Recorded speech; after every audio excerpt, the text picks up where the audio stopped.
Muy buenas noches, señores del tercer año, señores alumnos de la materia de oclusión. Vamos a pasar nuestro tema. En la clase anterior vimos algunas clasificaciones de la oclusión, ¿sí? Ahora vamos a continuar con nuestra clase, por favor. Muy bien, como decíamos, en la anterior clase vimos estas clasificaciones de los factores de la oclusión. Vimos por su ubicación, vimos también por su comportamiento, ¿no? Y vimos por su importancia. Ahora vamos a ver la distancia intercondilar, ¿no? Y todavía seguimos en los factores variables o modificables. En los trayectos de laterotrusión y mediotrusión, cuando hacemos los movimientos de lateralidad, cuando volvemos a la parte media, quiere decir eso. Es importante tener en cuenta cómo influye el cambio de la distancia intercondilar en las relaciones del diente con el cóndilo de rotación y en el plano sagital medio. A medida que aumenta la distancia intercondilar, se incrementa la distancia entre el cóndilo y el diente en una configuración de arcada. Con ello, los ángulos entre los trayectos de laterotrusión y mediotrusión tienden a ser mucho más grandes. Sin embargo, al aumentar la distancia intercondilar, el diente se sitúa más próximo al plano sagital medio, dentro de la distancia que separa el cóndilo de rotación de este plano. Por eso se reducen los ángulos generados. A mayor distancia intercondilar, de todo esto nos dice, ¿para qué? Para que entendamos esto. A mayor distancia intercondilar, más agudo es el ángulo formado entre los surcos de balanza y los surcos de trabajo, en el maxilar superior. Es decir, los surcos estarán más hacia mesial. Miren, el surco de balanza o surco de trabajo está más hacia mesial en el maxilar superior. En la mandíbula es al contrario. A mayor distancia intercondilar, el ángulo formado entre el surco de balanza y el surco de trabajo es menos agudo y los surcos están más hacia distal. Entonces, ¿dónde están ubicados estos surcos de balanza? En el maxilar superior, más hacia mesial, y en el maxilar inferior, más hacia distal. Muy bien, pasamos. Planos y curvas de la oclusión. El plano de oclusión. ¿Cómo es el plano de oclusión en la dentición temporaria? Plano. ¿Por qué? Porque el niño tiene bruxismo, ¿no? ¿Cómo es el plano de oclusión en la dentición permanente? Curvo, porque hay una curva de Spig y una curva de Wilson. Muy bien. Plano de oclusión. Es el que se formaría si se trazara una línea a través de todas las puntas cuspidias de las cúspides bucales de premolares y molares inferiores y los bordes incisales de los dientes anteriores. Miren, molares, ¿sí? Viene por aquí y va hasta allá. Y los bordes incisales de los dientes inferiores y superiores. La curva del plano oclusal se debe fundamentalmente al hecho de que los dientes se colocan o se localizan en las arcadas con un grado de inclinación variable, cosa que no tienen los dientes temporarios, ¿sí? Curvas de compensación. ¿Qué hacen estas curvas de compensación? La curva de Spig, la curva de Wilson. Tratan de nivelar una leve discrepancia ósea dentaria. Curva anteroposterior de Spig, ¿sí? Es la curva de las superficies de oclusión de los dientes desde el vértice del canino, ¿no? Inferior, siguiendo las cúspides vestibulares inferiores, hasta las cúspides distovestibular del último molar inferior. Esta representa una curva unilateral en dirección anteroposterior. La variación de esta tendrá efectos en la altura de las cúspides y profundidad de las fosas. La modificación de este factor está limitada a los dientes naturales. Mientras que mayor sea la curva, habrá un menor espacio entre los molares superiores e inferiores durante los movimientos de protrusión, ¿sí?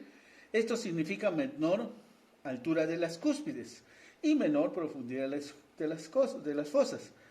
Y a menor curva de Spig, mayor podrá ser la altura de las cúspides y mayor la profundidad de las fosas. Debe tener esta curva una profundidad de 1.5 a 2 milímetros. Si la curva de Spig es menor, ¿sí? ¿Cómo es la altura cuspidia? Plana. Si es 0, por ejemplo, la altura cuspidia es plana. ¿Qué tiene el paciente? Bruxismo. Si la curva de Spig, hemos dicho que es 1.5 a 2, es 5, es profunda, ¿verdad? ¿Cómo es la altura cuspidia? Alta. Nunca se gastaron los dientes. El ligamento temporomandibular es cortito, no le permite hacer muchos movimientos de lateralidad. Otra curva de compensación, que es la curva transversa o de Wilson. Está formada por la inclinación normales de las cúspides de los molares y premolares inferiores. Esta depende del plano de oclusión. Mientras mayor sea la inclinación lingual de los molares y premolares, mayor será esta curvatura. Mira cómo tiene esa inclinación hacia lingual. Entonces, ¿qué es la curva de Wilson? Es la curva que pasa por las cúspides vestibulares y linguales y molares y premolares superiores e inferiores. La mayor curva se ve en el primer premolar, y va disminuyendo hasta llegar a casi recta en el segundo molar. Mientras mayor sea la curva de Wilson, ¿no?, para el maxilar superior, la dirección del cóndilo de trabajo en el movimiento de lateralidad será más superior y por lo tanto menor debe ser la altura de las cúspides y menor la profundidad de las fosas, ¿sí? Si la curva de Wilson, ¿no?, este diente está paralelo, recto, vertical, ¿no?, la curva de Wilson va a ser 0. ¿Cómo es la altura cuspidia? Plana. Mientras más inclinado hacia lingual esté el diente, mayor curva de Wilson. ¿Cómo va a ser la altura cuspidia? Más alta. Muy bien, teoría esférica de Monzón. Ya sabemos que los protecistas fueron los primeros que se encargaron de estudiar, ¿sí?, oclusión. Entonces, antes veían un diente afuera, no curaban los dientes. Entonces la persona muy temprano llegaba a tener una prótesis, ¿no? Y ellos fueron los primeros que decían, ¿cómo vamos a hacer? ¿Cómo podemos compensar la curva de Spig, la curva de Wilson? No, ellos fueron los primeros que estudiaron todo esto de la oclusión. Y fue Monzón, por eso se pone la teoría esférica de Monzón.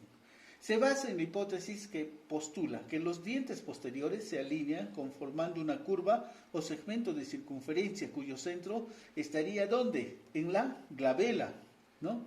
Y cuyo radio sería aproximadamente 4 pulgadas, o sea, 10 centímetros, ¿no? Agarraban aquí en la glabela un punto, ¿no?, y daban una circunferencia en la cabeza. Miren cómo este segmento de circunferencia, ¿qué me está formando? La curva de Spig, ¿sí? No podría ir plano, ¿verdad? ¿Por qué? Porque el paciente tuviera bruxismo, entonces tiene esta curvatura, y es la curva de Spig. ¿Quién la estudió? La teoría esférica de Monzón. Dimensión vertical. La dimensión vertical, nosotros, miren, cuando cambiamos nuestros dientes permanentes, tenemos una dimensión vertical determinada, ¿sí? Con el tiempo, esa dimensión vertical va disminuyendo. Y cuando perdemos los dientes, todos los dientes, no hay un odontólogo que tenga un registro de decir, sí, este paciente tenía una dimensión vertical, por ejemplo, de 10 centímetros. No hay, ¿sí? Entonces, ¿qué tenemos que hacer? Compensar con la regla de los tercios, ¿sí? Vamos a ver, ¿qué es dimensión vertical? Dimensión vertical en posición de reposo. Es la distancia entre dos puntos localizados arbitrariamente en la cara del paciente. Uno en el maxilar superior, subnasal, ¿no?, y otro en la mandíbula, el natium. Cuando la mandíbula está en posición de descenso o fisiológicamente postural. Dimensión vertical en oclusión o de trabajo, ¿sí? Cuando existe en el paciente una máxima intercuspidación. Miren, ojo, dimensión vertical en posición de reposo. A ver, todos hagan este ejercicio para que ustedes se den cuenta. ¿Cómo logramos nosotros relajación y una posición de reposo? La boca cerrada, la punta de la lengua al paladar, ¿sí?, y la respiración nasal. ¿Chocan los dientes? No. Esa es la dimensión vertical en posición de reposo. Ahora, traguen la saliva. Recién chocan los dientes. Esa es la dimensión vertical en máxima intercuspidación, cuando están chocando todos los dientes, ¿sí? Muy bien. Esta dimensión vertical se reduce a medida que los dientes se desgastan con el uso y se altera totalmente cuando pierde parcial o totalmente los dientes el paciente. Tenemos otras dimensiones verticales, la dimensión vertical anterior y posterior. En realidad, cuando hablamos de dimensión vertical anterior, estamos hablando de ELI. ¿Qué es ELI? El espacio libre interoclusal. ¿Cómo logramos esto? Con esos pasos que les he dicho para conseguir la relajación. No chocan los dientes. Esa separación que hay entre la arcada superior y la arcada inferior, esa es la dimensión vertical anterior, que es el espacio libre interoclusal. La posición vertical anterior estamos hablando de ELI. La ATM también mantendrá el espacio libre interarticular necesario para su correcto funcionamiento, al que hemos llamado espacio libre interarticular o dimensión vertical posterior. Entonces, la dimensión vertical anterior es ELI, espacio libre interoclusal. La dimensión vertical posterior es el espacio libre interarticular. Me voy a la ATM. En definitiva, es importante tener claro que los dientes y la ATM forman una articulación y que se necesita una perfecta armonía entre la dimensión vertical anterior y la dimensión vertical posterior. Miren, espacio libre interoclusal o inoclusión fisiológica. Es el espacio que queda entre las superficies oclusales de los dientes antagonistas cuando la mandíbula no está en acción, está en reposo. Está en posición fisiológica. Este espacio no tiene una dimensión fija, pero su valor promedio oscila entre los 2 a 4 milímetros. Este valor varía de un paciente a otro y se obtiene por la diferencia entre la dimensión vertical postural y la dimensión vertical oclusal. Miren cómo van los espacios libres interoclusales en los diferentes biotipos faciales. En la clase 1, de 2 a 4 o de 3 a 5 milímetros, es cuando yo estoy haciendo mis 3 pasos para relajarme, ¿sí? Boca cerrada, respiración nasal, ¿no? Y la punta de la lengua al paladar. ¿Cuánto mide ahí? 3.5. De gluto, recién hay máxima intercuspiración. En la clase 2, segunda división, cuando hay mordida abierta, ¿sí? ¿Cuánto está esta dimensión vertical? 7 a 9 milímetros. Y en la clase 3, ¿cuánto es esta dimensión vertical? Menos, aquí por favor póngale menos 3 milímetros. Vamos a quedar aquí, ¿sí? Y para avanzar la siguiente clase, ¿no? Estas fuerzas multidireccionales. Muy bien. Buenas noches. Hasta luego.